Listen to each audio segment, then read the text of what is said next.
Distinguished ladies and gentlemen, I must say, indeed, it's a great pleasure to welcome you to the maiden edition of the International Marriage Conference, Together Forever, with the theme, Getting the Marriage You Want from the Marriage You Have, Dating Till 80. And I'm particularly delighted, really, to welcome the Owens, Diamond and Melanie. And I'll explain why. Gloria and I met the Owens, Diamond, and Melanie in Houston earlier this year at the Archdiocese Conference on marriage sponsors, for marriage sponsors. There, they spoke on the subject, if I remember correctly, but I think it was theology of the body. They broke it down using everyday life experiences and marital challenges to explain how we can achieve, if you like, the happiness and joy we are all in search of in marriage in accordance with God's plan. I mean, when they finished, Gloria and I said, look, we're going to invite the two of them to come and speak to us at the Institute in Nigeria. What was very interesting was, at the time we finally had the opportunity to talk to them, to express our desire, they told us, oh, by the way, they have an invitation to talk on a virtual program in Nigeria, where on further inquiry, it became clear, they disclosed, I would say, it became clear that it was the Institute for Work and Family Integration that had invited them. But at this point, Gloria and I had to introduce ourselves formally to say we are the founders of the Institute. And it was a kind of very interesting coincidence, because what happened instantly, I could hear Diamond and Melanie discussing the coincidence. Gloria and I were surprised because we knew, of course, we had approved an international conference. We knew the manager of the program was making inquiries and trying to find speakers. We did not know who she had contacted. And here we thought we just discovered the Owens to come and repeat what we had just experienced in Houston, only to find out they have been invited to the same program. And we introduced ourselves. That was a coincidence. You know, meeting the Owens and the way he broke it down, how to achieve happiness in marriage in accordance with God's plan, change our attitude. And we desperately desired him to be here. At the end of that discussion, as they were speaking, let me just quote me if I recall correctly. I can see that one is smiling, and of course, I'm struggling to recall what I heard that day. As they were discussing the coincidence, he said, I heard, and I quote, "You can see the hand of God in it. We will confirm our acceptance." And for Gloria and I, that was amen. Yes, for us, miracles do happen. That coincidence was a miracle. So while they looked at it from a faith perspective, we essentially concurred. And we said, yes, Diamond and Melanie are only but destined to set the tone for this new initiative of IWFI through the Chinyere Dozie Marital Development Center. Let me quickly say a few words about the Chinyere Dozie Marital Development Center. This center was created only just about a year, less than a year ago. It was set up September last year through the generosity of the Pascal Dozie family, who endowed the Institute in an effort to partner with us in our quest to find solutions to some of the challenges of young marriages.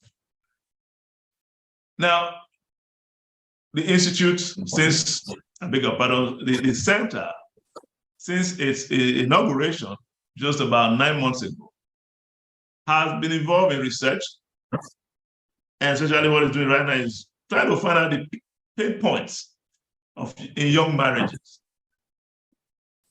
Late last year, in October last year, he did the first parish event, conducted a weekend retreat, the art and beauty of loving, for about 40 couples.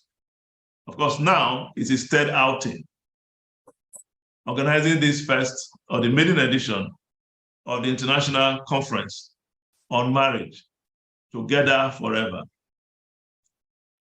This conference, I should say, really aims at bringing distinguished speakers and couples who have had successful marriages to talk to us, so that from their experiences, I mean, when I say couple, let me be very clear. Couples who have had successful marriages, who are happily married, husband and wife, man and woman.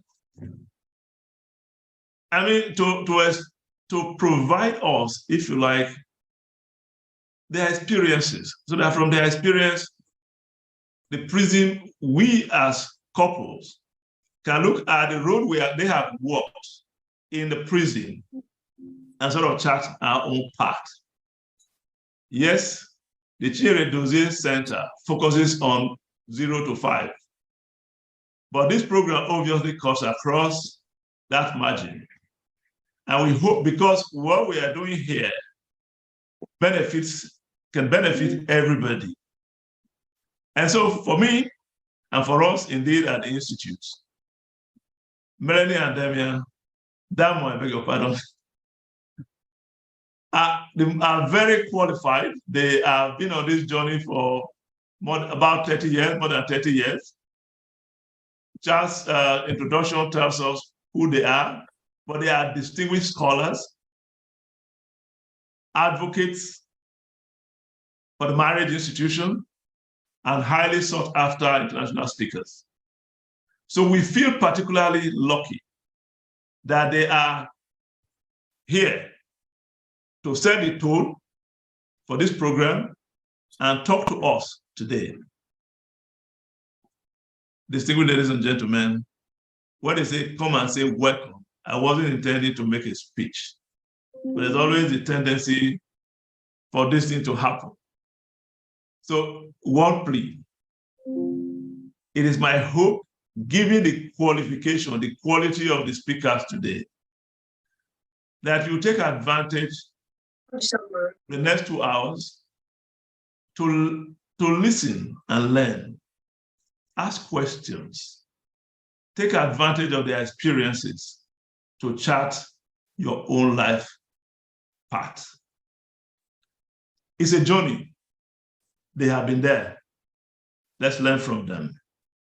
Once again, I want to say,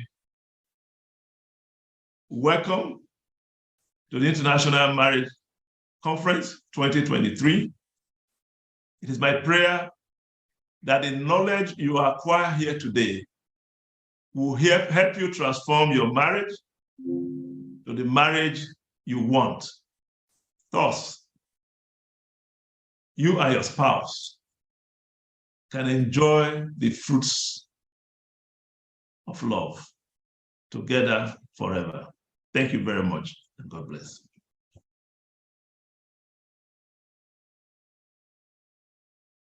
Thank you, Charles. Thank you so much. And Charles and Gloria, it was a shared honor to have met you in Houston. And I do think it was a God incidence. where the Lord was affirming connection and I think participation, not just in this event, but really connecting us with the great work of the Institute, which is just heartwarming and encouraging for us here. We have the best way to describe what Melanie and I have been privileged to work on in these few decades is just the passion to build God's plan for joy-filled marriage. Amen. And that journey has been one that's moved not in merely spiritual or religious or pious elements, which are there, but very much to the human skills, the human formation that the witnesses in that video spoke to, that you affirmed when we spoke in Houston, that Oyinwe and everyone I've been in contact with the Institute, Work and Family Integration. This is what drives us. This is what moves us. And I think the fair way to frame that for those whom we're just meeting today is that when we look at things that are truly human, when they're truly human, they take on multiple dimensions. They take on psychological, spiritual, intellectual, emotional. It affects our memory. It affects our imagination. It affects the sense of our identity. Who do we think we are? And is that identity worthy to be loved? Are we as a person worthy to be loved for who we are? These are the fundamental questions that allow us, with the grace of technology, to connect us literally around the world and to speak about marriage. So I appreciate also the poll, the sense of really in the beginning here, focusing on your needs as couples, and in a sense, congratulating you for being here.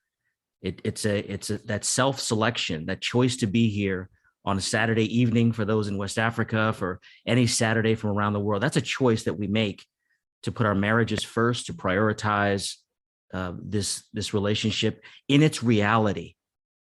And what I mean by that reality is that the good, the bad, the ugly, the hurt, the delight, the joys, in all those seasons that come and go in our marriage, there has to be this constancy of making our marriages a priority. And it's not always in activity. It's not always in something external. It becomes part of who we are. And it shows up in difficult decisions like spending a Saturday to talk about marriage, even over Zoom, trying to connect in this way. So all that to say, Melanie and I thank God, and we thank IWFI. We thank all of you for the privilege of sharing this truth about marriage. One other sort of framing comment before Melanie shares a little bit more about who we are. When we live this way, we are convinced and committed Catholic Christians. And I say that for transparency, not necessarily for evangelization, although God willing, but this is who we are. And when we speak about marriage, when we talk about marriage, we try to live our marriage, the way that shows up is the ability to move easily and fluidly between the very human parts of formation, the skills, communication, the ability to dream, to vision, mission, goals, very human, natural things, to move easily from those to the supernatural, to the reason for marriage, to God's plan for marriage, to who God is and why he created us and what he expects from us, what we're capable of, things that gives us a horizon beyond just the few decades that we've been alive, but gives us a horizon to look beyond that to the eternity, and not either or, but both and. So you'll hear in our testimony, in our formation, in our ministry, Joyful Ever After, hopefully this ease that moves between the natural and the supernatural, between the spiritual and the material, between the human pieces and these revelation about who we are, because they go together. And as we say in our faith, the grace, that supernatural presence of God, grace builds on nature, the human nature, and it perfects it. So whenever we think there's a conflict between, more human, secular, skills-based marriage things and the spiritual truths about marriage being a preparation for heaven, that's really on our part, because there's a beautiful connection and continuity to that. So for those of you who share our faith, who share a Christian faith, some of this will connect with you differently. For those who do not, the skills base, because they are so human, they will bless you. They will bless your marriage. They will bless your life, because it's rooted in the deeper truth about who we are as persons. So we're Damon and Melanie Owens. We're just delighted to be with you. It's a real joy to be here. And as Damon said, thank you for being here. We know that you could have been anywhere else on this Saturday, and we are so glad that you're here.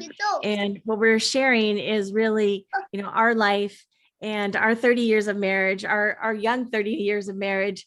We have come through a lot, and we are not coming from a place of perfection in any way, but we're really coming from just what we've done wrong and correcting, and what we can share with you, and how we have been blessed to be able to live this joy-filled marriage. And as David said, and the speaker said, that we do have 8 children. Our oldest is 25, our youngest is 12.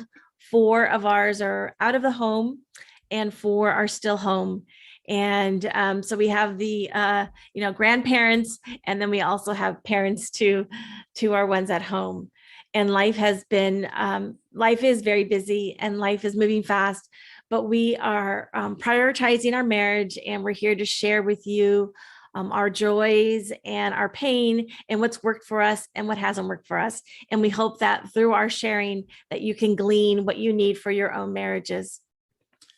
So at the heart of what we do with Joyful Ever After, and the theme that we share with you today, getting the marriage you want from the marriage you have, that really was part of the fruit of prayer in 2020, just before the whole COVID madness started. But we've been in ministry, been working in different aspects of marriage since 1993 when we were married. Early years very much in marriage preparation, helping couples prepare for marriage, understanding what it is, but in a real specific application in the gift of sex and sexuality. And there is a difference there, right? Sex, both a noun and a verb, right? The noun of being, what does it mean to be made male and female? And then how does that roll up into this great project, as we heard earlier, the project of marriage, but also the verb, this great gift of sexual intimacy, physical intimacy. And that was an early part of our focus in ministry, because it was a place of wounding for us. It was a hurt for us.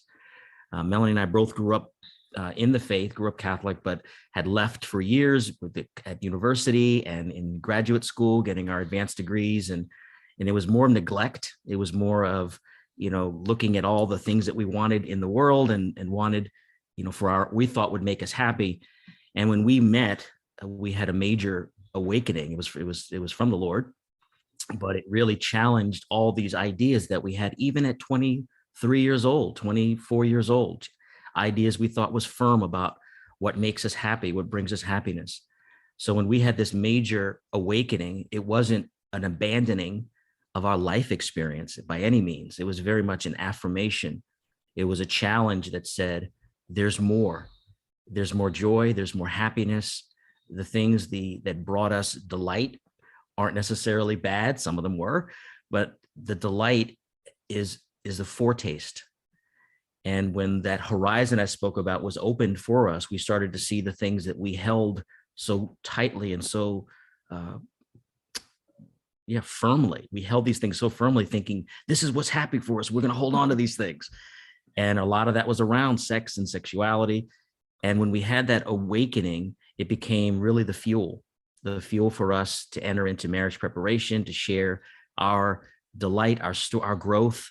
And as Melanie said, it's never from perfection. It's never from, do like us. It's just this invitation to a wonder and a fascination about what love, what marriage, about what our bodies, of what this can reveal to us, that brings us a delight way beyond anything we could create for our own.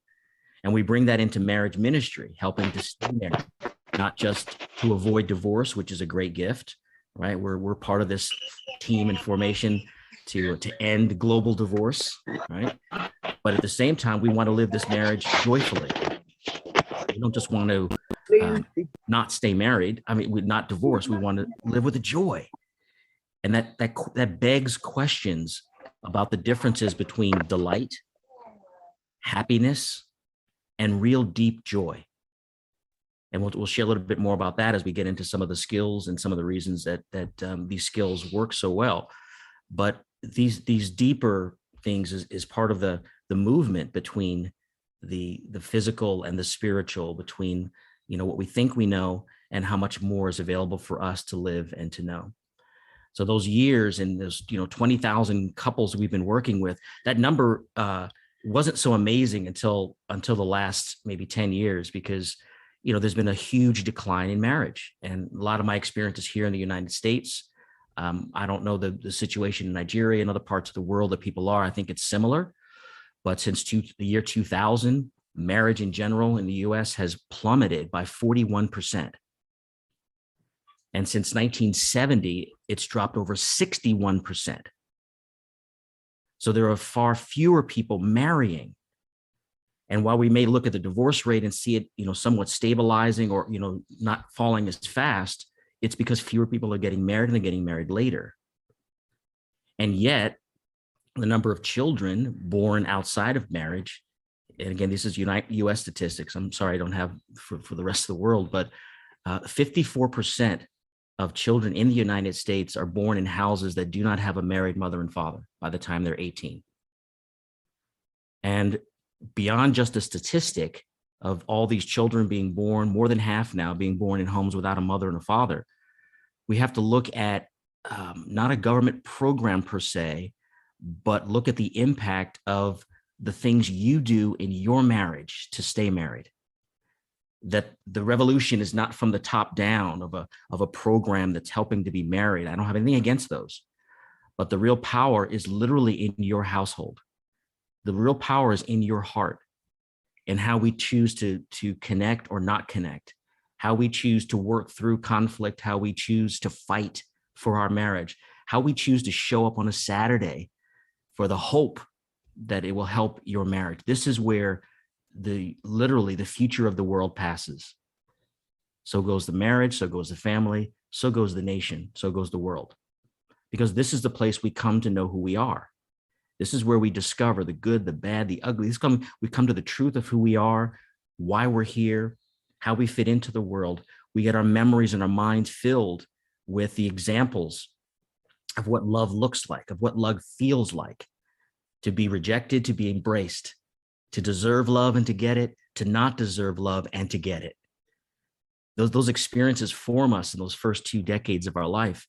And it's marriage in its example that flows to the family, that instills for the next generation the lived experience of what love is, of who I am and whether I'm worthy to be loved and whether others are willing and capable of loving me.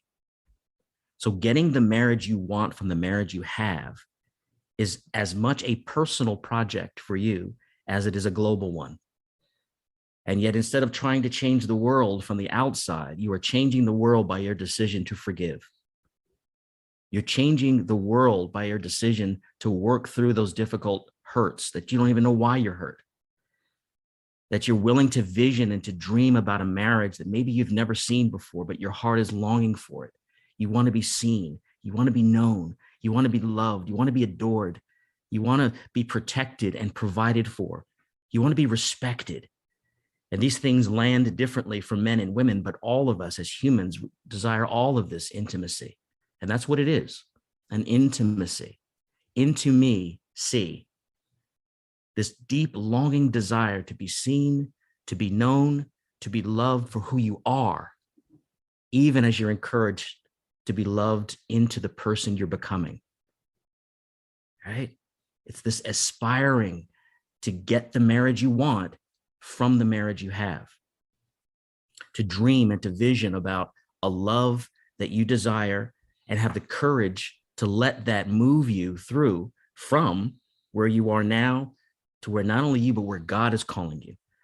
Because no matter how broad we vision the marriage that we want, it is dwarfed by what God wants for us. It's not obedience in the sense of just following a rule. It's obedience knowing that everything we desire, he desires for us even more.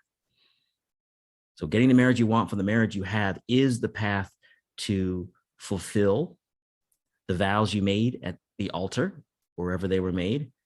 It is the heart of the family that God may bless you with in whatever size and whatever form. And it is the form that we build community, and that we build a nation, and that we build a world. This is global work, working on this.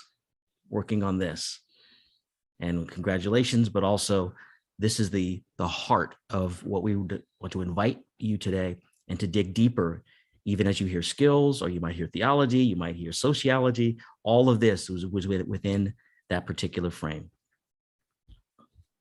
So we wanted to invite you, right now, just, I don't know how long you've been married. Maybe it's 5 years, maybe it's 10 years, maybe it's 40 years, or maybe it's 35 years.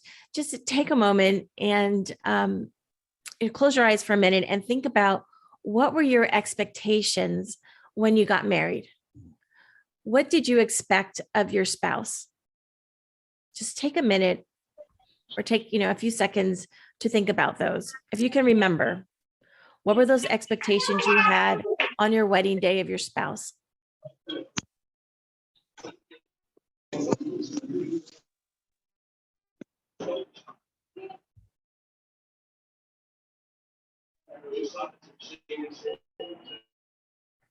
Now, for some of you, those expectations could have come true.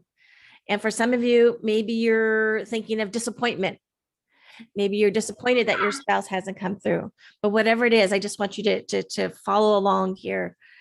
And I want you to also think about, what are your expectations going forward now? What are your dreams? What are your hopes for your marriage? Just, take a minute, close your eyes, and just think about, what are your expectations going forward? What you have expected for your marriage or your spouse.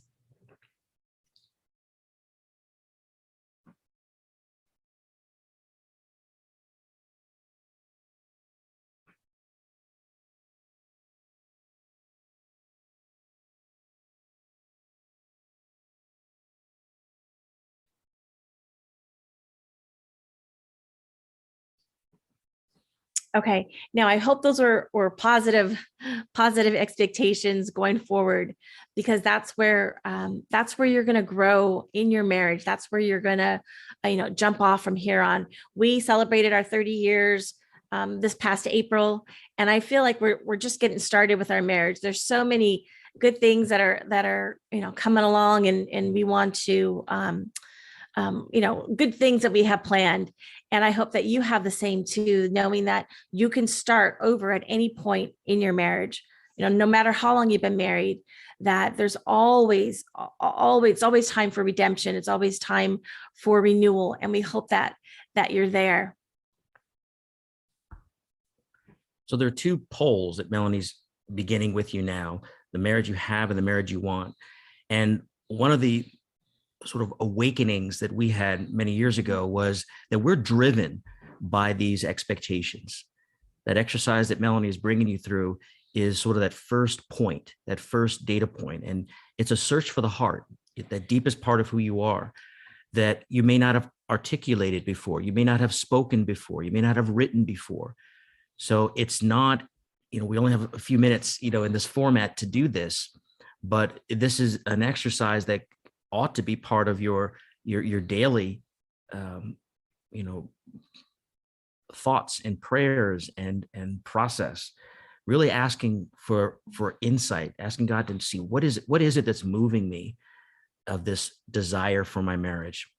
Because even though we can get together and talk about marriage universally and have plenty to talk about, there's lots of principles and things to share around marriage.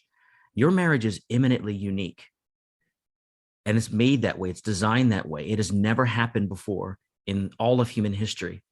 And there'll never be a marriage like yours in all of human history. And that's not some, quick, pat on the back. What they're saying is you are unique and unrepeatable.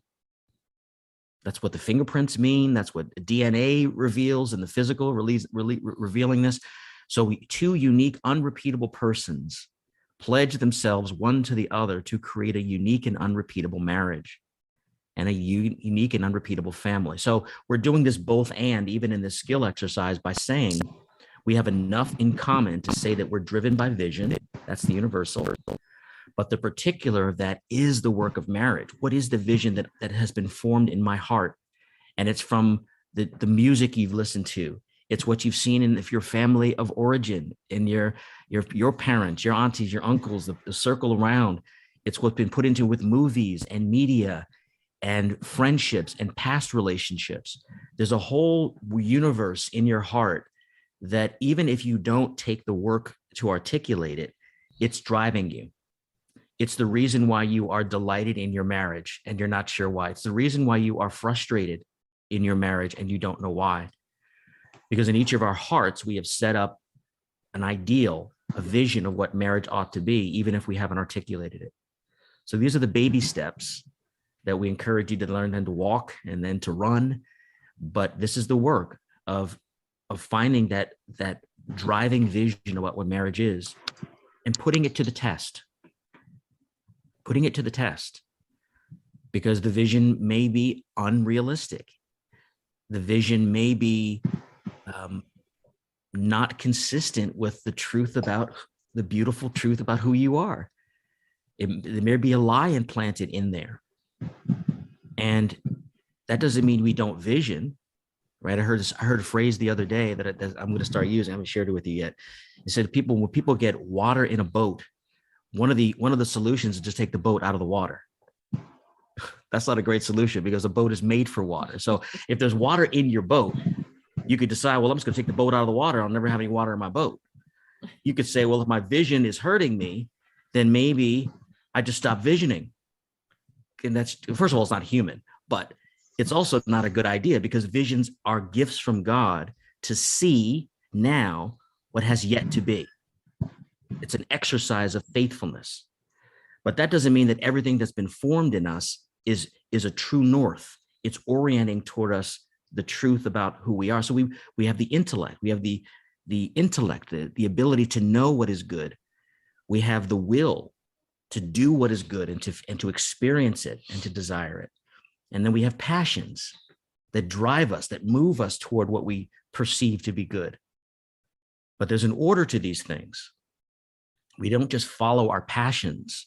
In the US, it's all about Disney World and all the stories of Jiminy Cricket. He's this character, this little grasshopper who says, just follow your heart, just whatever your heart desires, just follow it. And that's as silly as that cartoon is. There are whole philosophies based around just tap into your dreams and follow them as if these dreams and visions are absolute. No, we have to do the human work of our intellect and our will to go through and sort out gently and to purify, but to reorder this vision.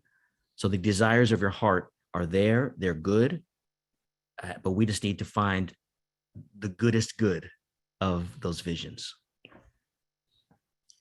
So I'll share with you just a little bit of my expectations when we were first married in 1993. I thought that we were going to have this happy marriage and we were never going to fight. And I thought that because we were so happy that we weren't going to fight because we knew each other so well. And that only lasted for so long before we started the conflicts and we started fighting. And I remember thinking, well, what's wrong with him? Why can't he just understand me? Why can't he just know what I want? And it was very frustrating for many, many years because I just wanted you to basically read my mind and know what I wanted. And we were just not on the same page. And that was one of the things that I would say, like, we need to be on the same page. And that meant— How many times I heard that? And that meant be on my page because I was the one who was going to control what was happening. And we had many, many years of just, hitting the wall and not resolving our conflicts. And we had to work through that, and we had help working through that. And I guess another thing that I used to think when we were married was, I thought once we were older, we had been married 30 years, that we wouldn't even have to talk because we know each other so well, that we would know what each other wanted.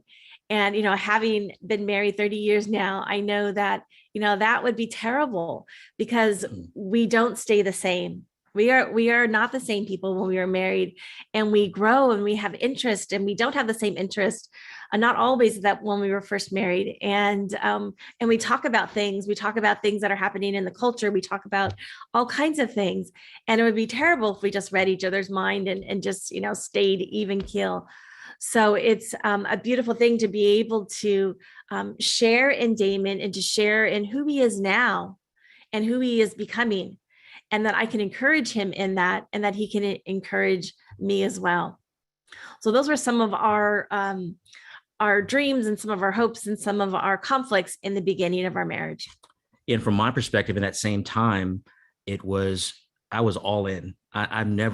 I was so all in for this woman, for marriage, for making this the best marriage that ever existed. And as you can tell, I talk a lot. So I was always like the Superman, and how to be the heroic husband. And I was going to do this. And my whole mind was how I'm going to provide for you. I've got 2 engineering degrees. I'm going to move through this company. I'm going to, have a side hustle and protect you, and bigger houses, and have kids and a family, and you can do whatever you need to do, because my whole mind was out just being this. My vision of this heroic husband was this super provider and protector, because I had such faith in her for being the heart of the home, even before we had kids. That I just wanted to serve you. I wanted to love you. I wanted to provide. And if I did that, and then you did the home thing, with the cooking, and with the household, and what it should look like, I'm like, what a team. That's the page. We're on the same page. I'm out doing it. You're in here doing it. And together we've got this great thing. So I had a whole different vision of what it meant to be on the same page. And that drove the way I acted, how I went to bed at night, how I woke up in the next morning, how I thought the marriage was going. And the first several years, our first 5 years, which are always the hardest, was where these visions really come in collision with one another. And I couldn't figure out why she was so unhappy. Sometimes she'd be very happy, then she'd be unhappy, then very happy, and I'm happy. I'm looking around and I'm like, we're doing great. And she's just like, why are you not spending time with me? Why aren't you just sitting and just being with me? And I'm like, because I got to wash your car. I got to get some gas in the car. I got to work this project so I can get the promotion. Because when we get a bigger house, and then it will have more for you to do.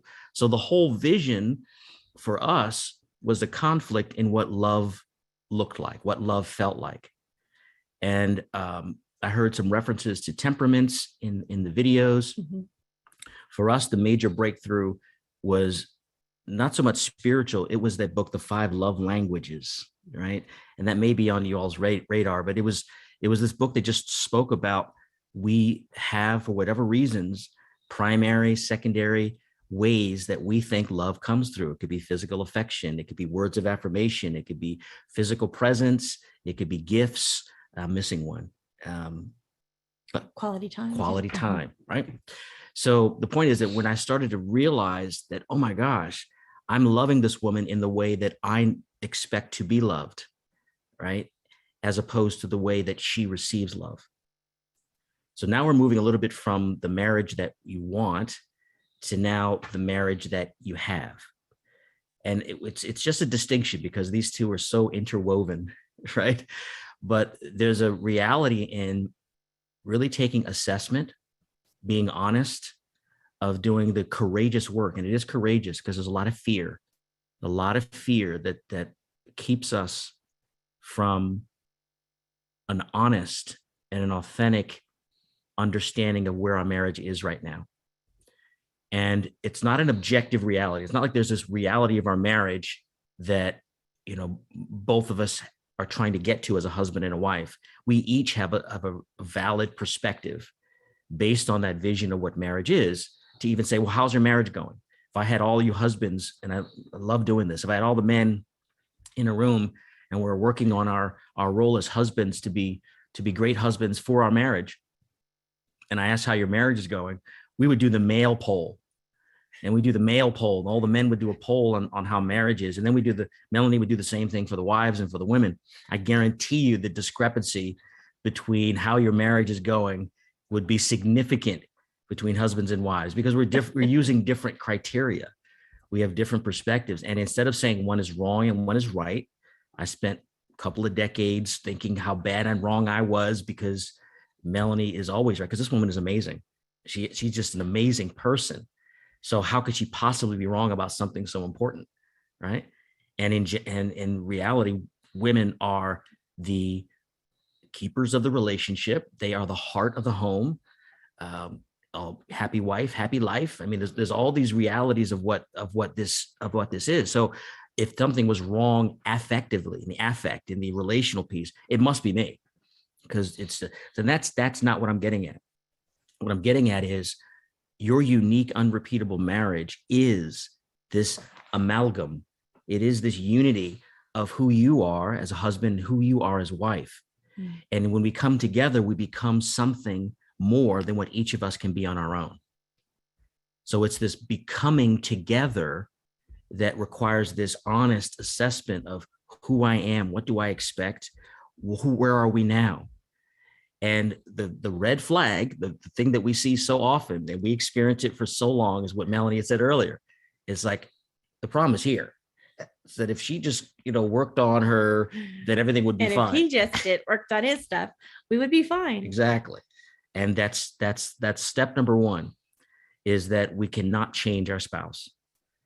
And that thinking that our spouse is the problem is actually the first indicator that we have something in our paper, on our page, that is not being attended to. The marriage is the fruit of how each of you show up to one another. Almost to the point where you can work, technically you can work on your marriage, but if you break down working on your marriage with all the skills pieces, they really do boil down to you coming to a deeper understanding and truth about who you are and how you relate to this other, how you show up, as we say, how you show up for one another, all the communication skills, all of the conflict resolution, how we argue, not whether we argue, but how we argue.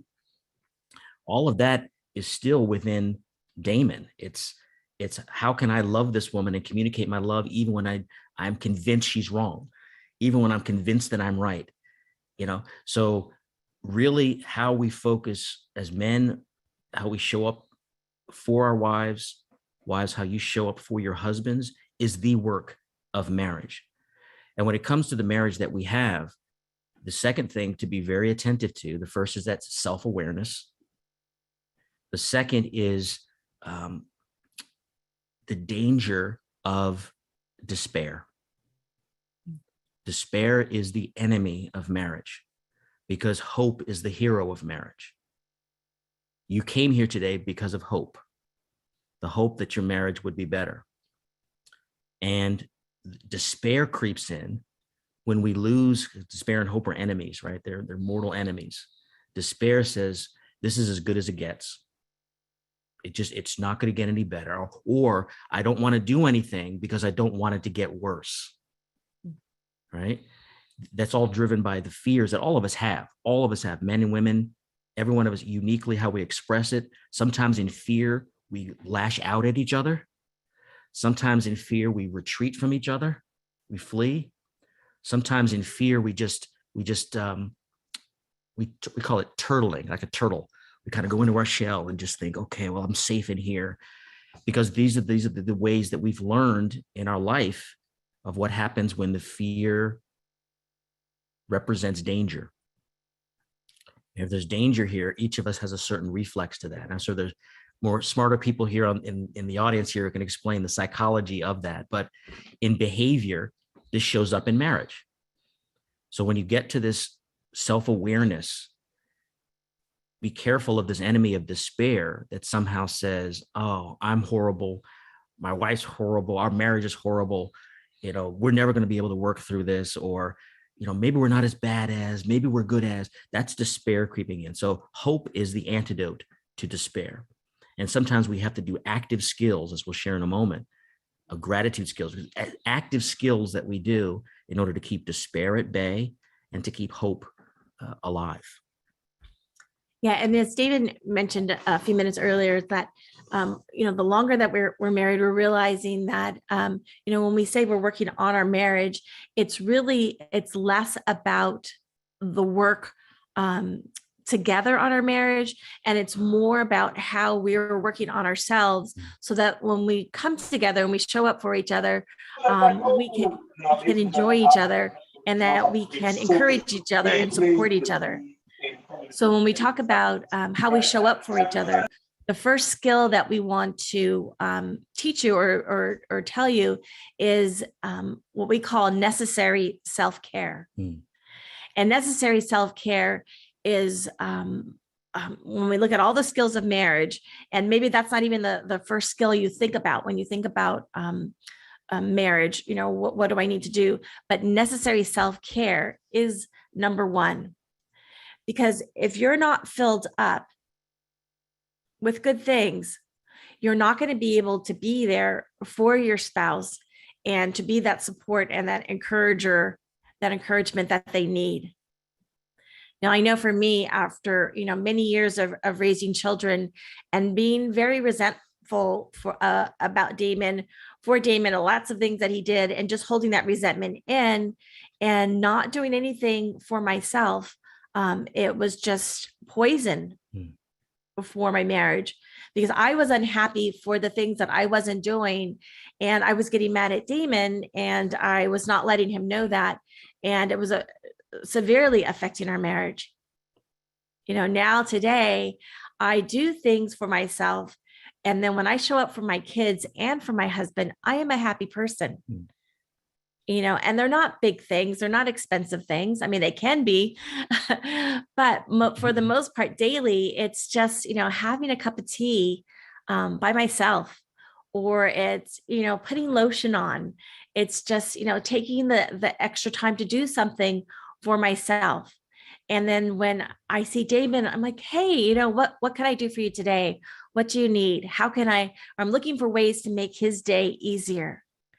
But if I don't put that necessary self-care first, I am not going to be the person that he needs me to be, or that my kids need. And I have to carve out that time. I used to think, well, that's not important. Oh, I don't have time for that. I am way too busy. There's too many things going on in my life right now.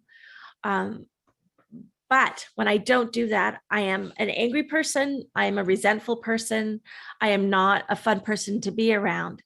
So I realized, and it's not easy for me, I'm still working on it, but it's something that I'm prioritizing because I see the effects. I love to read. I like to, spend at least 20 minutes on, I have the 3 or 4 books that I have started. And if I don't get that time, then I am resentful at the end of the night. I'm just like, and then I might, lash out at Damon, but really it's me that I didn't prioritize that time. So we want you to think about, what is your necessary self-care? Can you come up with 15, 20 things that will make you feel good? Write them down, and that you can show up. These are the things that delight you. These are the things that, make you happy. And once you're filled with those, you can show up to your spouse. So what are those things for you that give you delight? So maybe you can take a minute to write down 15 to 20 things. What makes you happy? Doesn't have to be expensive.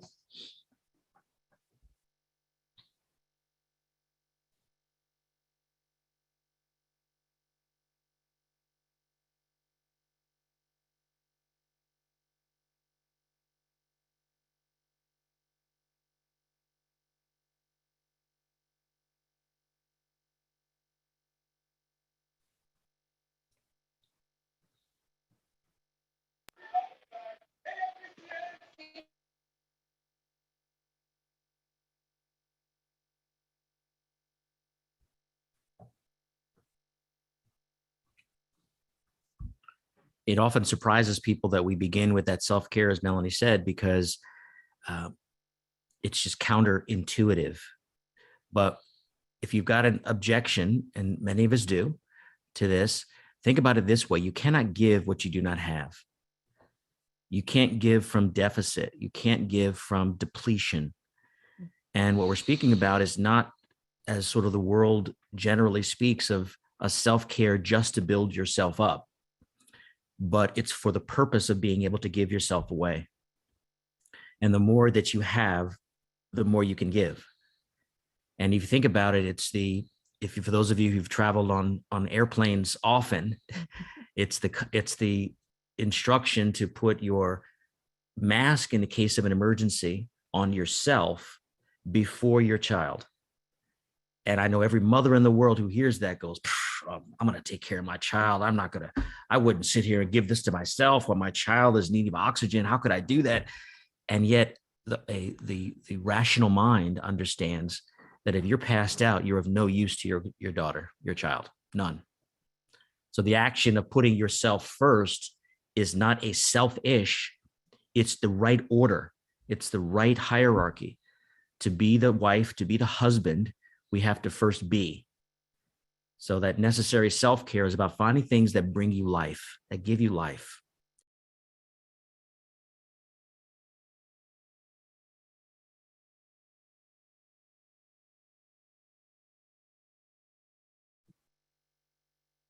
Spousal fulfilling. She's saying that she's really wanted for so long her partner to make an effort to know me. I feel most things said to me are just assumed. Yeah, that sounds very lonely. Yeah. And I have felt very lonely in my own marriage, and it's not a good place to be when you want to be known. That's our greatest desire, to be known and be seen by our spouse. I think it's really important to, and I'm going to go back to the self-care. I think it's really important to be able to know what you want and how you feel in situations. So if you know that, I don't know, you enjoy, let's just say, running, and you don't get to do that, that's going to affect how you present to your husband. I know that some of the times that I am most angry with Damon are those times when I am not fulfilling what I need to do for myself. So I will lash out at Damon. So it's not denying that, you're not being seen and heard, because you are, but it's also knowing that our husbands cannot fulfill every need, every desire that we have. And that's not their role. Only God can fulfill every need and desire. But God has given us these desires to make us happy. So if we're doing these things that make us happy, we're going to have less pressure on our husbands to be able to read our minds and to make us happy. So yes, you want to be seen, you want to be heard, but you don't have to depend on your husband for all of that. You can do things that make you happy, so that when you show up to your husband, you have a smile on your face, and you're not, you're not being resentful, you're not being angry, but then you're ready to communicate and you're ready to be open with him. Mm-hmm.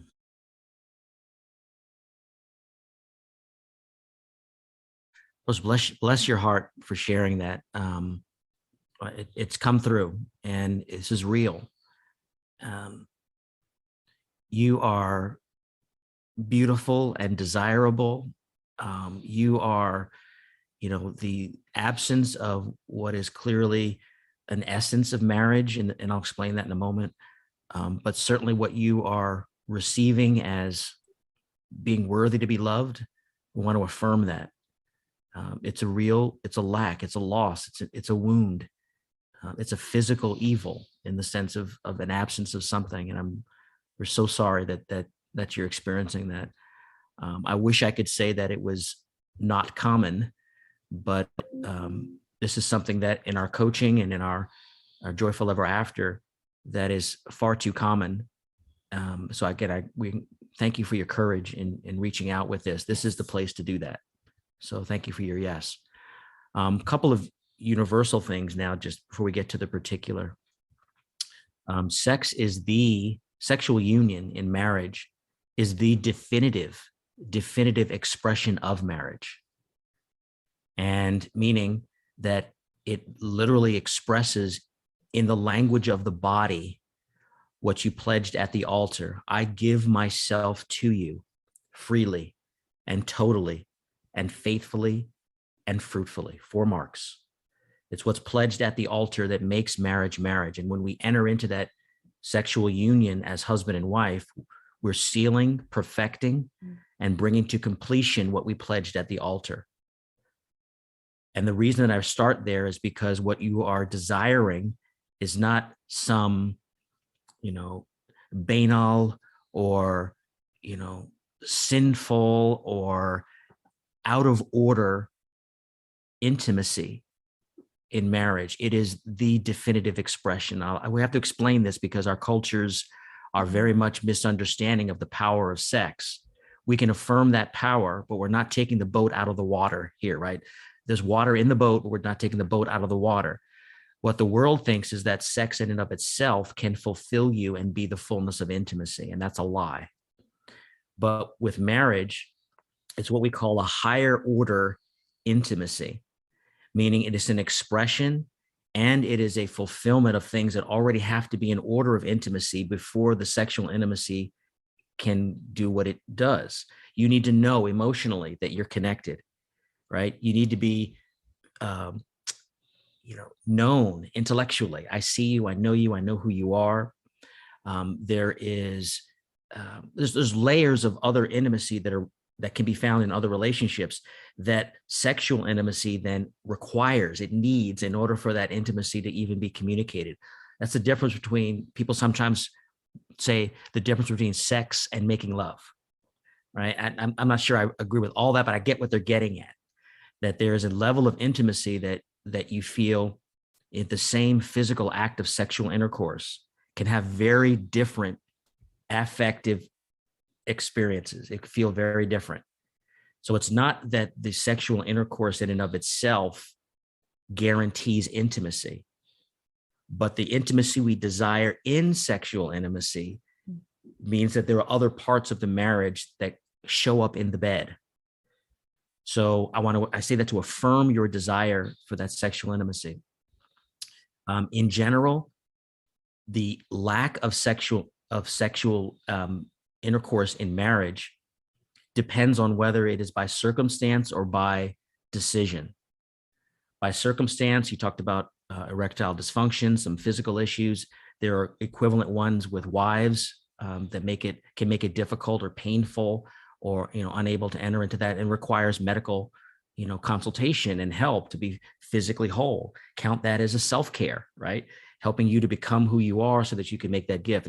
And for his erectile dysfunction, whatever that is, that also requires some health issues. It could be emotional. There's many things that are related to erectile dysfunction, the infidelity. I mean, all these things sort of show up, and as much as they are symptoms, we think they're causes, they're actually symptoms. So I think the best thing that we could do to offer for you, we lost our camera. I think we lost. Did you lose our camera? Oh, there we go. I don't know what's happening. Is to affirm your desire, but also to find very practical ways to heal and to restore that intimacy. And obviously, we can't do that over this, in the public forum.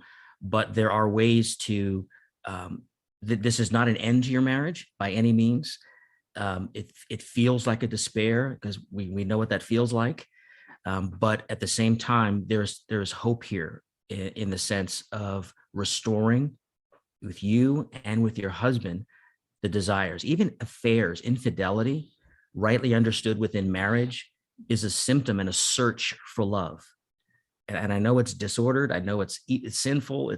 I'm not edifying it, but I'm saying when you understand it, you understand that it's a disordered search for intimacy, and often done out of anger. It's done out of fear. It's done out of a despair that I'll never get what I really want, so I'll find it somewhere else. You definitely need help. You need help individually to maintain your dignity and your worth, to know that this is not a reflection of your willingness and your ability to be loved. But then your husband also needs coaching, consult as well, to help to move through this. So I'm sorry, I'm not familiar with the resources in in your country. But we can at least hopefully give you the hope that yes, sex is essential to marriage. It does not make or break the marriage, but the lack of it by the circumstances that you've described is a wound, and it is a lack, but it can be healed. It can most certainly be healed.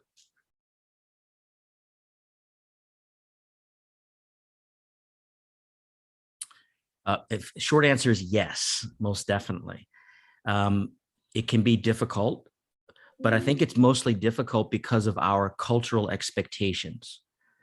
And I feel this, and I know how difficult this sounds, but we're taught in romantic love that you are moved and attracted and sexually aroused. It's in all the movies, right? You have this overwhelming sexual desire, and we just have to release it by having sex. And that's real. It's not like it's made up. It's real. But what happened is it's been elevated to the norm. But just think in peace about what really is arousing. And sometimes because of, again, physiology, the body, sometimes because of because of memory, that we have to make an act, a good act, by an act of the will before the delight comes and keeps us to move forward. This is true with food. It's true with sex. It's true with work. It's true with like every human thing. Sometimes we have the desire first and then we act on that desire. Many times we have to act first and the desire comes later. And that's also true in sexual intimacy. And we should be at peace with that, particularly as married couples, that we're not guaranteed when we say, I will love you forever, that love forever is not sort of the Greek eros, the romantic, passionate love. Anybody married more than 6 months knows that, right?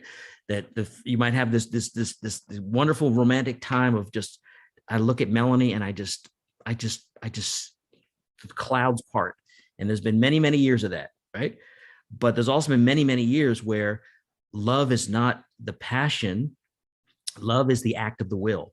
I will her good. I delight in the will of her good. And I want to be part of the good for her. And it's not a feeling. It's an act of the will. I do this because she deserves this. This is what I promised you, this fulfillment of it. And when I do those things without the arousal for it, the arousal comes later. There's a delight. There's a delight that happens in doing the good. Now, this is universal, and also recognize that men and women are fundamentally different, especially when it comes to sex. For men in general, the desire for sex, the arousal for sex, and the act of sex are like they're like the same thing. I desire you, I arouse you, let's have sex, right? It's a male. For many women, those are three entirely different realities. Entirely different. You could desire sex, but or you could be aroused, but that doesn't mean it's a desire to have sex right now. You could desire for sex right now, but you may not necessarily be aroused. Or you could enter into the sexual act without being aroused or desirous, but then you get into it. I mean, I don't want to speak for women in general. My point is that men and women are different, and each of us are unique and different too. So don't think that the lack of sexual attraction or arousal beforehand is a sign that somehow your marriage is in trouble, or that you shouldn't be together, or that something is wrong. And I just wanted to add that, for women, we have cycles and there's hormones involved, and, we might not even like ourselves on certain days. So we're not going to always feel that attraction to our husbands. And especially after having our children, there's times where, maybe you're just touched out. You don't need any more physical touch. But what we need to realize is that, as Damon said, it's not the end of the marriage, and you may not feel like that in that moment, but once you get started, that attraction, that arousal will come later. And when we engage in sexual intercourse, that it is a gift, And it's not something that we should hold against our husbands as, I don't know, a weapon, or, this is something I'm withholding from you, but really receiving that as a gift from our husbands, and being honest, like, I don't feel this right now, but that doesn't mean that can't change in the next few minutes. And I think that husbands, appreciate that. I'm sorry, just one more thing, because I think this is such a big issue. So maybe something practical that you can do is, if it's not an arousal or a sexual attraction for your husband, what are the things that make you feel loved? What makes you feel treasured and adored? And it could be from the smallest to the biggest thing. And making this for yourself, like, what are things that really make you know that you're loved? And I don't know, it could be, cleaning something up for you, or telling you you're beautiful, or I miss you, or can we go out? Make your own list of things that really make you feel loved. And counterintuitive, and we're a lot of time, but there's a beautiful way of inviting your husband to do those things, not demanding, not handing a list and saying, here's how I'm loved, and men don't respond to that sort of more controlling, fear-based, I know I'm in love. And it's an exercise that can be very difficult for you to write, because it's hurtful to see all these things that you desire so deeply in your heart, but you need to know what they are very specifically.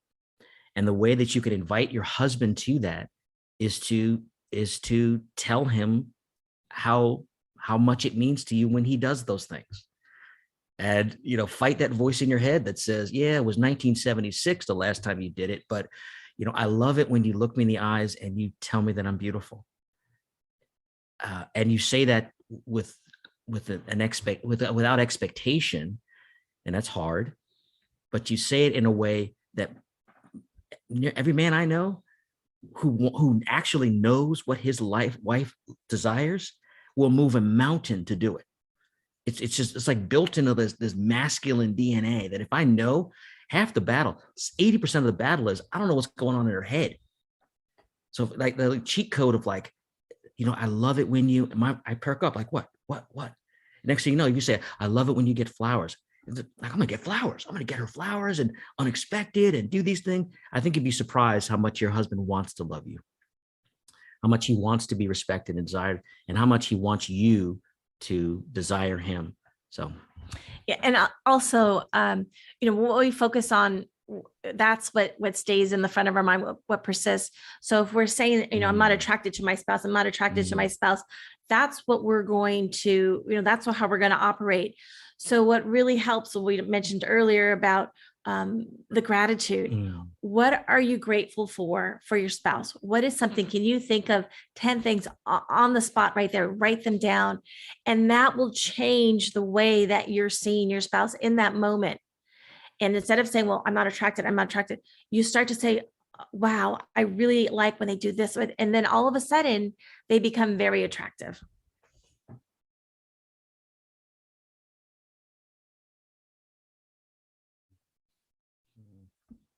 Yeah, we spoke a little bit on that with the other question, but maybe just a few more words. First of all, we're always going to feel sadness will come, sadness will go. It's real. We shouldn't repress it, ignore it. We shouldn't devalue it. It's a sign. It's telling us something is out of order. And when it does persist, we need to go through sort of that inventory of that desolation. And it could be physical, it could be emotional, it could be psychological, with anxiety, depression.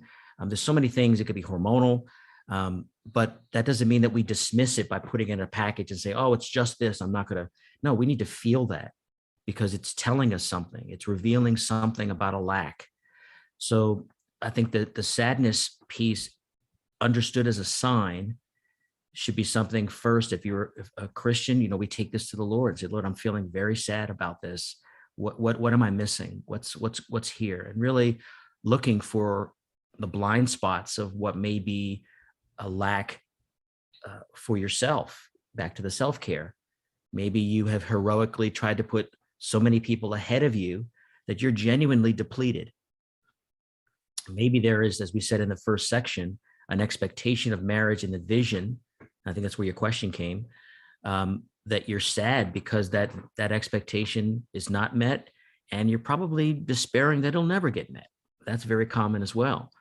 So I think that the counter to that kind of sadness and that despair is the hope that learning more, applying particular skills to increase your own, your own experience of your self-worth, because your self-worth doesn't change based on what you perceive it.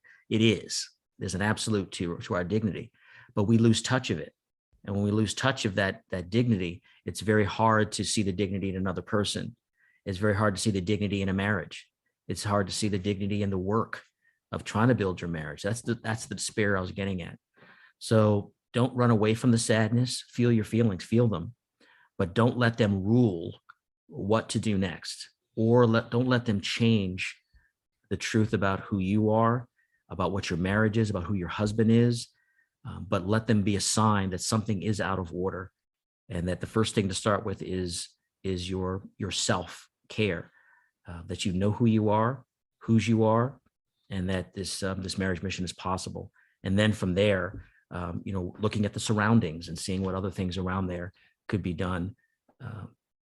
And then I'm skipping over what we said earlier about, being attentive to the vision of your marriage and sort of sorting through those things that may or may not be realistic in the marriage, but maybe they are. And the sadness is that this is something, an area of your marriage that you really just need to work on together. That this is for you to be you in order then to enter into this relation. And the more that you have and you are in that moment, the more that you can now offer and give in love. You're going to need to know what those things are that bring you life. And then you're going to need to do the work of prioritizing them every day. Right. And that's what I wanted to say, that the priority of doing those things, and you should be doing at least 3 things, 3 of those necessary self-cares a day. And if you're very depleted, like I was, you probably need to start with 5 a day. And like I said, it doesn't have to be anything that's terribly time consuming, but just prioritizing those things, because you need to be able to give from a full cup. You can't give from an empty cup. So at least 3 to 5 a day to make you feel good, so that you'll be able to give to your spouse and to your family. And just quickly before we move on, the principle of that also is that there are things that only you can give to yourself. There are things that only you can. And often, as we've had in our marriage, we've looked to each other to provide that care, that affirmation, that it's not bad, right? When we can love one another and gift one another, be present to one another, that's what adds and builds on what is already there. But there's a foundational self-care that no amount of care from another person can replace. So we need to have that oxygen mask on first in order then to continue through.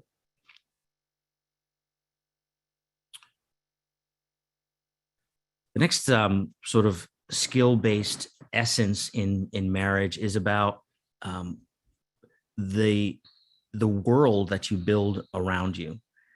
And as we say this with reverence, really, for this conference, for this organization, and to affirm that what you're experiencing today shouldn't be an exception. It should be a norm. We need to surround ourselves with marriage-building, marriage-affirming friends, marriage-affirming people. Some of this is going to be self-studies where you might be reading books, or you might be, jumping onto webinars and things like this. But other things are really about the circle of people that we surround ourselves really do affect the quality of our marriage. And sometimes we need very personal care. It might be a spiritual director. It might be a counselor. It might be a coach. It might be a friend. But the power of surrounding ourselves with other people that care about their marriage has a profound effect on all of us. And I'll explain quickly why. There's a wonderful book by a priest, Father Timothy Gallagher. And it's called Spiritual Discernment of Spirits in Marriage. Mm-hmm. Discernment of Spirits in Marriage. And the power, sort of the power piece that has helped us is recognizing that individually and together in our marriage, we go through periods of consolation, sort of the ease of being together, and things are just easy. And then times of desolation, and where everything is hard. It's hard to do good. It's hard to feel good. It's hard to love. It's hard to be loved. Everything is just difficult. So consolation and desolation. And it's easy to think that these are things we control, meaning, if we're in a desolation, we've done something wrong. If we're in a consolation, we've done something right. And that's a bit of an illusion. It's the heart of this is that we will naturally go through periods of consolation and desolation. That's the way life is. It's more like weather than climate change, right? It's weather, meaning there are things that naturally occur in the world, and we may not be able to stop it from raining, but we can change the way that we act when it's raining. It might be sunny, it might be hot. We can't control that, but we can change how we go out and how we live that. And the key takeaway here, the key skill in these periods of consolation and desolation are that the people around us help us to see what we often can't see as a blind spot of whether we're in a desolation or a consolation. Many times we can know for ourselves, and there are ways to know, but we act differently in times of consolation than we do in desolation. And this, when I say consolation and desolation, it could be in every part of our humanity. It can be physical. You could just be tired. You could be, very energetic. You could be very, lacking in energy. You could be very hungry and just losing. You could be full and ready to move on to the next. Those are physical. There are spiritual consolations and desolations, right? There are intellectual ones. We just don't know things and we feel like we're blind and we can't make good decisions. It affects our emotions. Emotionally, we just feel each of these. So it can happen in any of those, all of those, in any combination.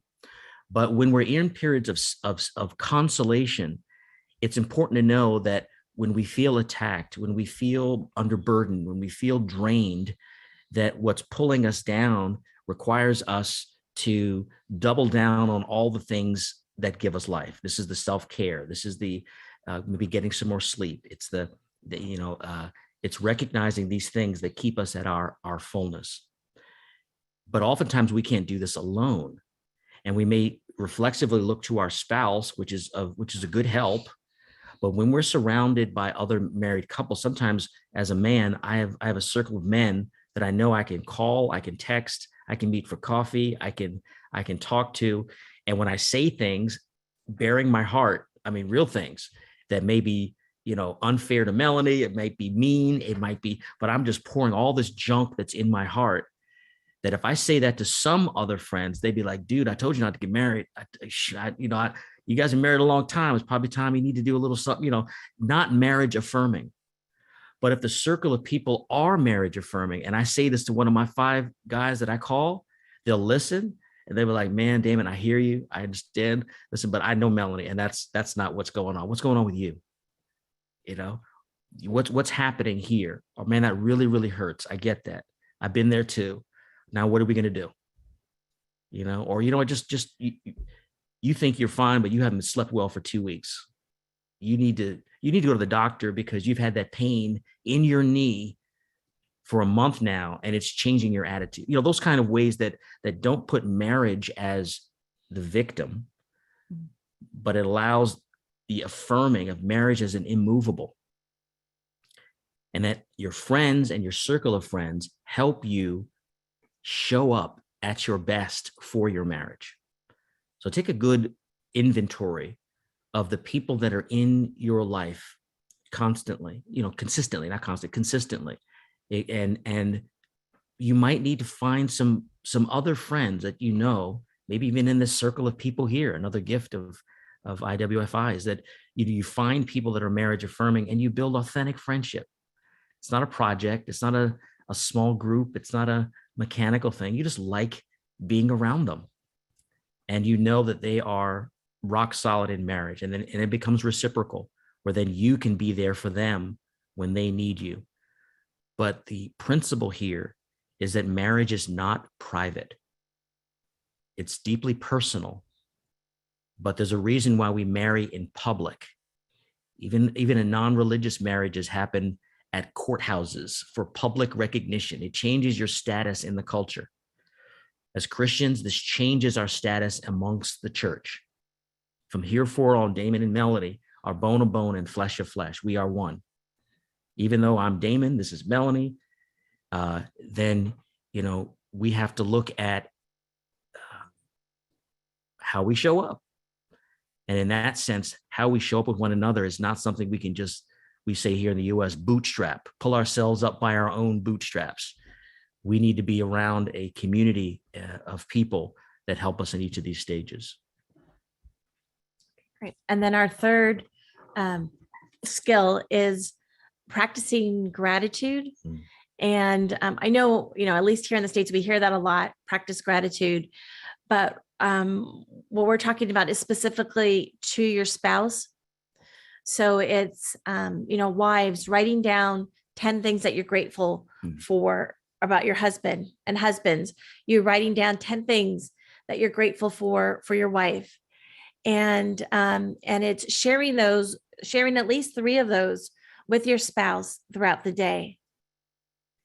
And it could be a text, it could be yep, a word, it could be a text, it could be a word at the end of the night. You could just say, I'm so grateful, or thank you for doing this, this or that. Now, when we were first introduced to this, and I thought, well, I do a million things throughout the day. I do so many things. And, Damon takes the trash down and he wants a big parade for that. And I'm like, I'm not going to do that, because he wants, I do other things that he never even recognizes.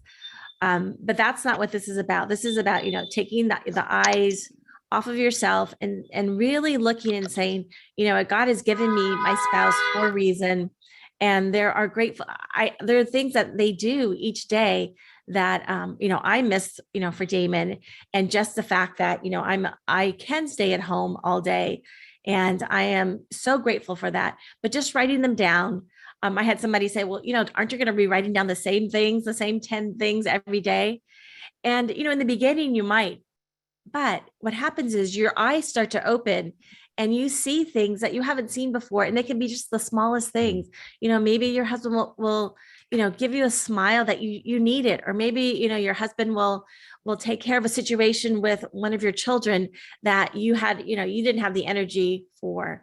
But there's so many things that we miss throughout the day.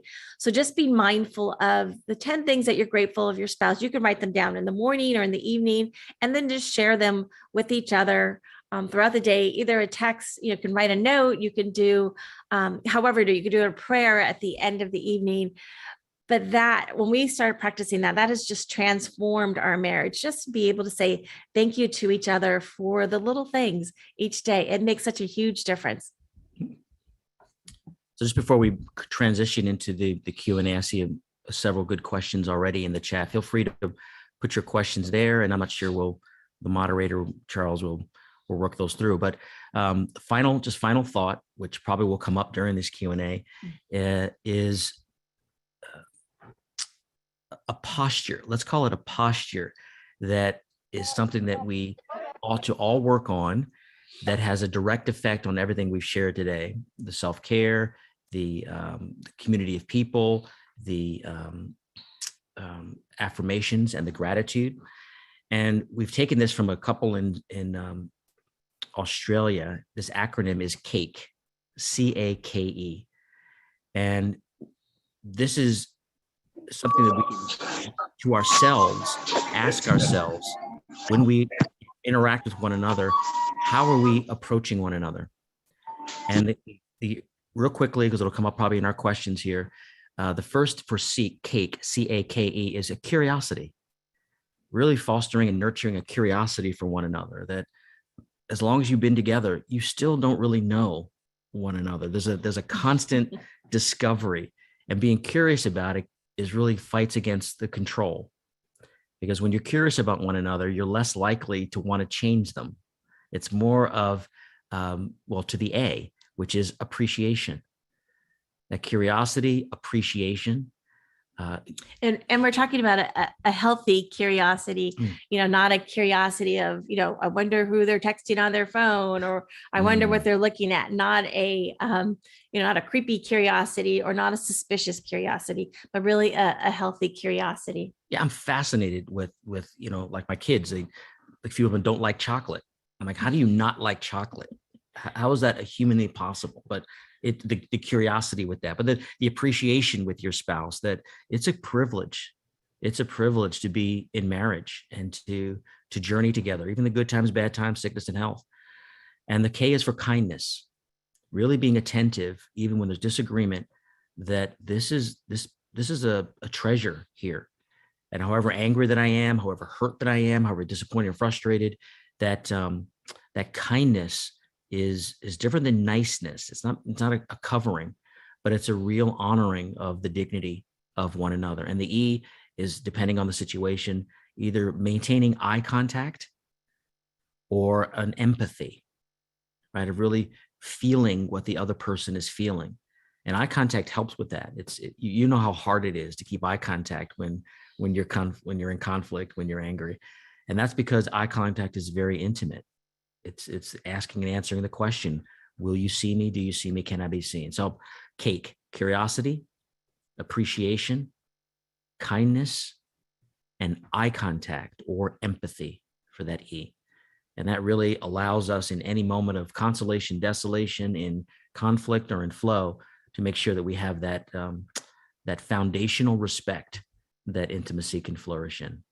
So I think we're ready for questions.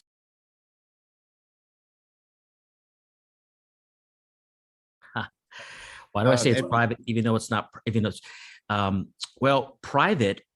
To what I mean by that is that this is our own private project. That Damon and Melanie are creating our own universe, and there's things that are happening here that no one else needs to know. They don't need to understand, and that what we're dealing with is our own, and we should have the wherewithal to handle everything within our marriage. And if anyone finds out about it, it's a scandal, or it's just unnecessary. In other words, we look at marriage as this private project that we are the architects, the stewards, and the practitioners of. And that's just not what marriage is.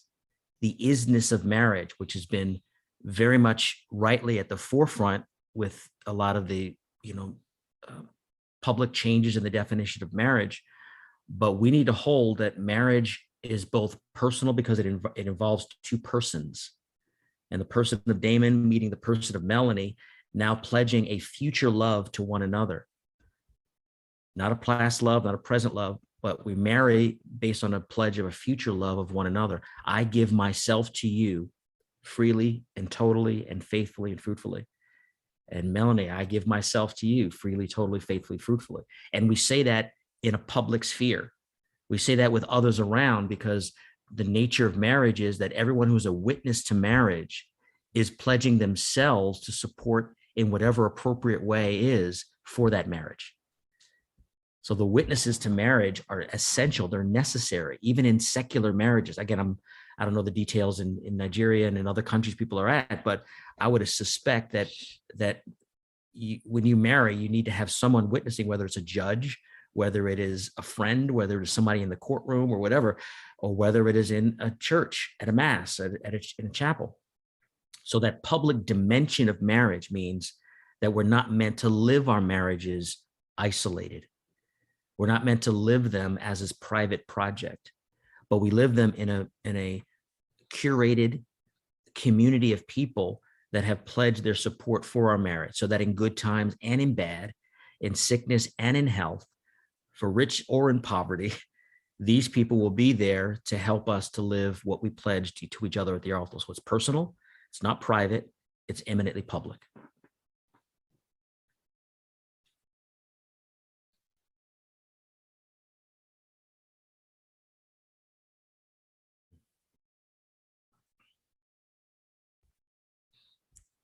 To maintain affection for 45 years, and that's beautiful. Congratulations. 45 years is just a beautiful witness.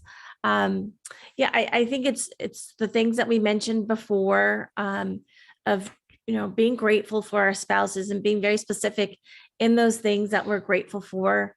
And, and being intentional about, physical touch, walking in a room, and if you're passing by your spouse, just putting a hand on the back or the neck or the cheek, and moving on, but just being intentional about touching our spouse. And that's, physical affection is a beautiful way to show that, I see you, I know that you're there, I'm acknowledging you. So the gratitude is very important in maintaining that, just, that gratefulness for each other, and to maintain that dignity. Yeah, I'm thinking too, there's a lot of grace and mercy that I think plays into sexual intimacy. I mean, as we get older, let's just be attentive to the changes in our bodies, and that you're talking, 65, 70, 75 years old if you're married for, 45 years or so. And there are fundamental objective changes in the body. And if we maintain sort of an expectation of, in our case, a Hollywood or, even a Bollywood view of sexual encounters as a husband and a wife, we're always going to be disappointed. I think it's going to happen way before 45 years. If we think that what happens in movies and videos and things about sex is actually real, that's probably one of the biggest evils of pornography, besides the degrading of the people there, is that it sets a false expectation of what passionate sexual lovemaking should look like. For any age. For any age, exactly. And I think if we can release ourselves from that lie, and when we're together, there are no cameras in the bedroom. And maybe it's a Western thing, maybe you deal with this too. There's this tendency to think that however we make love, our sexual intimacy from beginning to end needs to look and to be like what we see on television, which we shouldn't be looking at anyway because of the expectations in someone else's encounter. But the grace and the mercy of aging together, and the delight that we can have with one another, physical, sexual, I think that should be the operative word.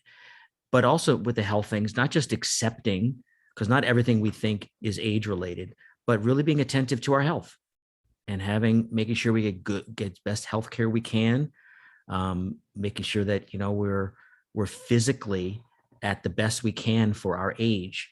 I think that will show up as well, because there are a number of particular physical ailments that higher order, of sexual function require for us, whether it's blood pressure, whether it's heart rate, whether it's, cholesterol. I mean, there's some real fundamental things that affect our ability to be aroused, men and women, to be, and even the timing of it.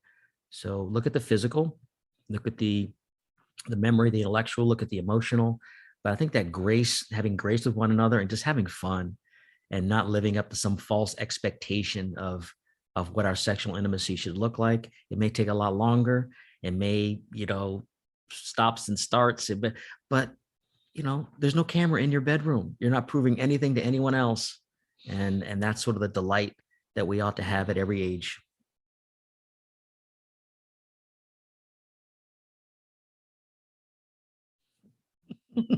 I'm sure I don't want to say your husband, but let's just say spouse. Let's make it neutral. Yeah. I know what that means. We can read like how you get your husband, how you get a guy. But anyway. Yeah, this is a very good question, and very personal. Very, very personal. Yeah, and I want to say first off, how the question was phrased. How do you get your spouse? And I think the first thing that we need to be aware of is that we can't get our spouse to do anything that they don't want to do. And it's a hard lesson to learn, but knowing that, I don't, and I can't control Damon, and he can't control me either. I could want him to do things, but I can't control him. And the more I try to control, what do? Back away. That's right. So the more you try to control your spouse to do something, the more you're going to see them pull away. And I'm sure we've all experience that in our marriages. So I think that for me, for us, one of the things that that we do is, I would take on everything. I get a lot done, and I'm very capable. And I think that I have to do everything, or I used to think I have to do everything. And as wives, we're told, we can work in the home, we can work outside of the home, we can exercise, we can cook, we can do all these things. And, what really is suffering, we're suffering our health, our physical health, our mental health. We're suffering in so many ways. And I think that, we turn around and we look at our husbands and we lash out and we say, you need to help me. And we become these people or these animals that are not, our husbands don't want to be around.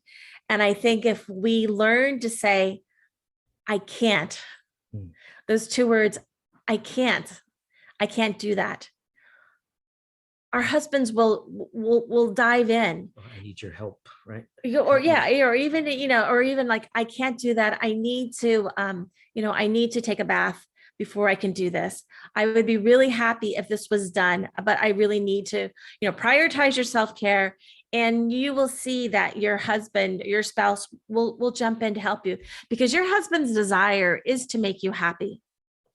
Now, we don't rely on them for our total happiness, but know that they want to make you happy. But if you're yelling at them and you're saying, you're acting like a crazy person, they're not going to want to be around you. But if you say, I can't do this, I can't do all these things, I guarantee you that they will help you. And it might take a couple tries, because they might not believe you in the beginning because they're so used to being so capable. Mm-hmm. But saying, I really can't, I really need a nap, or I would love for this to be done, but I really need to take a nap. And I guarantee you that you will have things that are getting done. And if you wake up from your nap and say, oh, thank you so much, I am so grateful to you for this, your husband will be looking around for things to make you happy. So, one, realize that we can't control our spouses, and we have to relinquish that control of everything, not just our husbands, but, our children, our situations. We have to relinquish control and just say, I am a human person. I'm a mere mortal woman, and I can't do everything. And we have to be kind to ourselves first, knowing that we can't do it all. We just can't. We physically can't do it all. And yes, we can want our husbands to do it, and they want. Just know we need to operate from that. They want to help out. They want to be helpful, but they don't want to be around a crazy person or an angry person, or manipulative or passive aggressive, or all the tools that are in the tool belt of making sure these things get done. And the more capable you are as a woman, the bigger impact this will have on your marriage. Yes. You're going to find out your husband actually does know how to dress himself.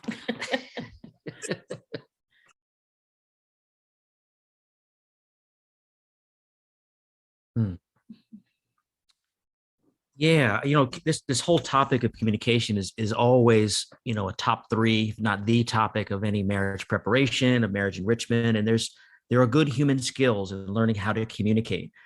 I think the back to where I started in the beginning, the natural and the supernatural. The whole point of communication is for communion.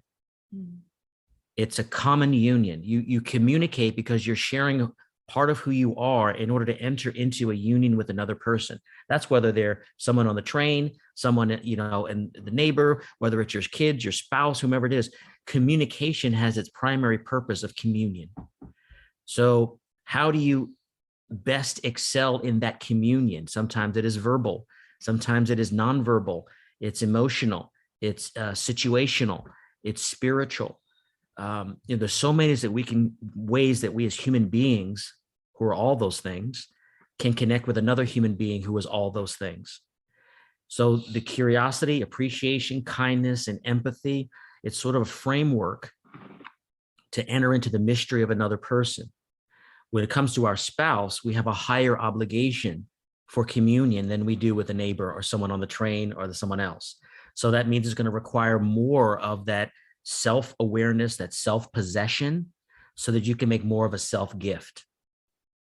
When we get to communion, we're talking about love and self-gift, but you can't give what you don't possess. You can't give what you don't have. So we come to know who we are through the virtues, through prudence, temperance, fortitude, justice. We come to know who we are in those virtues, but we can't possess with those virtues what we don't know. So self-knowledge should lead to self-possession, which then leads to self-gift. So communion and communication are about coming to the fullness of who we are so that we can make a more sincere self-gift. Maybe you're asking very specific verbal communication questions with that, like how do you speak to one another? And that's valid. But I think looking back and saying communication really is about the sharing of your being with another being who can never know who you are, except based on what you're giving and receiving. So the words we choose, if it's just verbal, the melody behind the words, so it's like a song. You can use the exact same lyric, but how you sing that song is going to be affected in the way that it's received and experienced. So verbal communication is very much about the lyrics and the melody.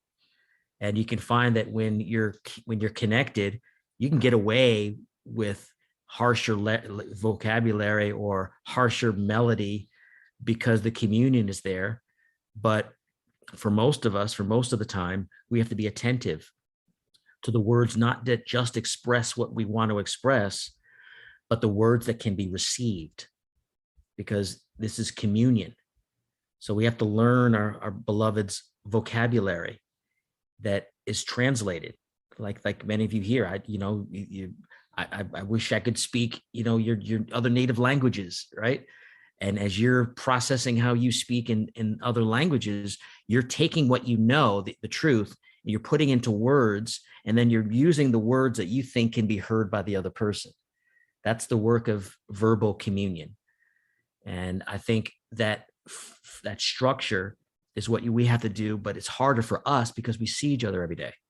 It's harder for us because we're around each other all the time. And we get tired, and I've said this 1,000 times. How come I have to say it again? And it's really a matter of maintaining that curiosity, that appreciation, the kindness, and the empathy. And that when we are depleted and can't communicate, knowing when we have to step away and replenish in order then to be more gift. That when it gets, as we say in our house and in our marriage, when the temperature gets too high in that conversation, no matter what we say, it's not going to be heard. There's no ability for communion when the temperature gets too high. So we separate in order then to cool down, in order then to come back together. So there's a number of beautiful communication techniques and tools, but they're all wrapped around the sharing of your authentic self, receiving another person, and giving that other person, whether it's verbal, nonverbal, emotional, in acts of service, presence, or gifting. You're worthy to be loved. I love you. Whatever this conflict is, it's about the conflict. It's not about us.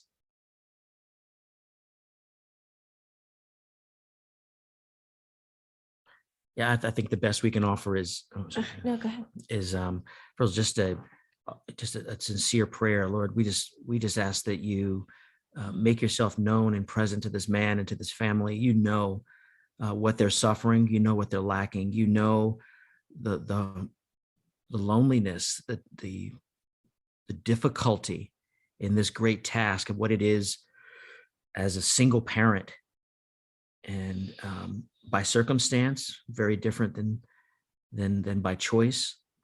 But Lord, we just ask that you just cover this family with hope, with support in real people, in a community that can not just help in the tasks and the burdens, Lord, but just help in the hope and it's just like Aaron raised up the arms of Moses, parting the Red Sea, just to give him the support of what he needs in this great task, and maybe even bless him and change his heart and change his circumstance by bringing him a wife, a mother that can assist in this. And whether you do that or not, Lord, we just ask that you maintain a hope for this situation, and we trust that you will. And Lord, we know that you have a plan for this man and for Yes. his children, and you have not turned your back No. or abandon him. And Lord, we just ask you to fill their lives with supportive people from all walks of life, Lord. And we know that all things work together for good, for your good, Lord. And we will keep you in our prayers. Amen.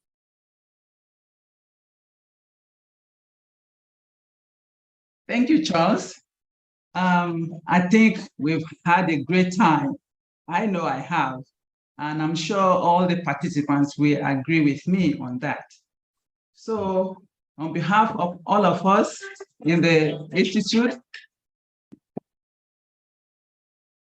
we wish to thank you, Melanie and Damon, for taking out time in your very busy schedule to come and talk with us, because it's been so enriching. It's so wonderful. So you can see how we have drained you guys, stretching the time, hoping that we will go beyond this till next tomorrow, because our people are hungry, for these parts. We are grateful that you didn't mind, sparing us all that time. So I would like to use this opportunity to also tell you that we are looking forward to bringing you in person to Nigeria for that Nigeria experience. So you can actually have, the moments that we are managing to share right now in full. That is to tell you the great appetite that we have for you guys. Thank you very much. And for the participants, I know we have been enriched and we have heard so much how we have to manage our marriage, the enrichment of it through self-help, self-care rather, through the world we build around ourselves, and the practical, practicing gratitude, and also maintaining a good posture of, curiosity, appreciation, kindness, and eye contact. So this is a great assignment for all of us that have heard.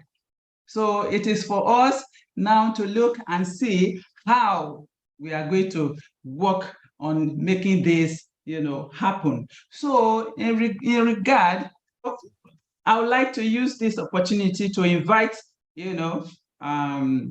our partners or participants to our next edition of the Married Couples Relationship Program for the practical and hand-holding session of what we have all heard here today.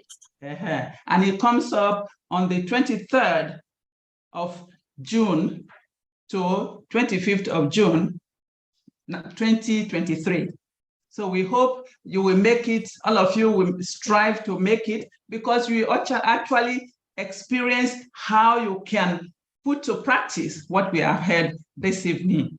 So as the time gets closer, we'll keep you posted, get you informed, so you'll be able to participate. So thank you everyone for coming. We are truly grateful for having taken that time out, Damon and Melanie.